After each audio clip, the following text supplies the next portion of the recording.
Hey guys, what's up? It's Moz here and welcome back to another video. So in today's video, I'm actually going to be showing 20 by 1080. And moving on from that, we've got the downscale filter, and I wouldn't worry too much about that. I usually just end up picking one of the sharpened scaling ones, either bicubic or Lanczos or however you say that. Doesn't really matter. But moving on from that, we got the FPS, and that's pretty self-explanatory. If you want to stream at 30 FPS, then just go ahead and pick on 30. If you want to stream at 60 FPS, then either pick 59.94 or 60. Both work for 60 FPS, and it doesn't really make a difference.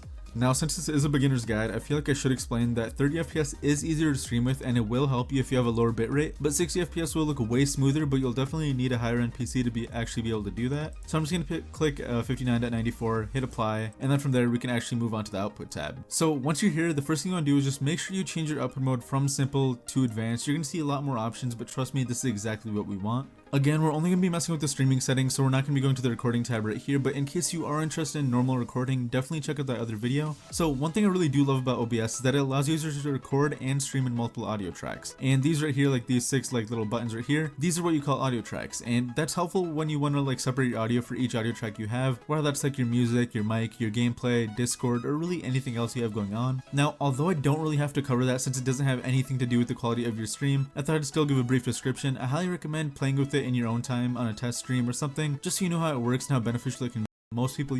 From that, we do want to check rescale output. So while actually doing research for this video and coming up with a proper guide, I found a lot of popular Twitch streamers only stream in 720p. However, for YouTube streamers, it's kind of a mix. So I went and talked to a few friends of mine who actually stream on Twitch, and they told me that up until last March, there was no point in streaming in 1080p on Twitch. And I didn't know this, but basically back then there was literally no difference in the switch between 720p and 1080p. The reasoning behind that is because there are certain bit rates you need in order to actually keep up with the resolution you're streaming at, and Twitch didn't allow those back then. The max bitrate on Twitch used to be, I believe, 3500, but since then they've upped it to 6000, which is great and allows you to stream in true 1080p if you'd like. I know I might be saying a lot of random stuff for some of you guys, and some of you guys might not understand what I'm saying, but to summarize it, before, if you streamed in 1080p on Twitch, you weren't truly producing real 1080p content. So even though 1080p is allowed now, that's why most streamers just stuck with 720p, as it looks near identical and it has a lower toll on your PC. I know I just talked about Twitch for so long, but what I'm about to say kind of applies to a few from whatever it's on to CBR. I believe it is the default, but just make sure that you're ready there. But anyways, if you do try pushing 1080p, I highly recommend changing your bitrate to somewhere between 4500 and 6000. Just start at the bottom and slowly work your way up until you find what works best for you, but trust me, there's a pretty good chance 1080p will cause your stream to drop a ton of frames if you don't already have a really nice PC and a fantastic upload speed. But before you even finalize doing 1080p,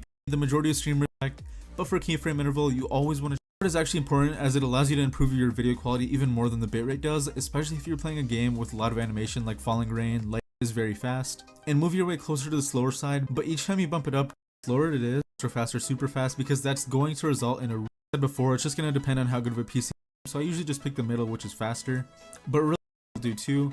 So from there, just go ahead and click on apply, what's best for you at that high of a bitrate. So that's why I even say doing 1080p streams might be nice, but since you'll to see what bitrate is actually these speeds with the rest of your house. So if you're streaming at the same time for that to get the best quality possible, just check out the link in the description below. It's a detailed guide on how to get 1080p footage in 60 FPS, so it's totally up to you, but I thought I might as well mention that once more. Anyways, moving on from the runs I'm using at 1.6, mention is something that you also want to find your stream key, which is the thing right you have, but you'll definitely need a higher end PC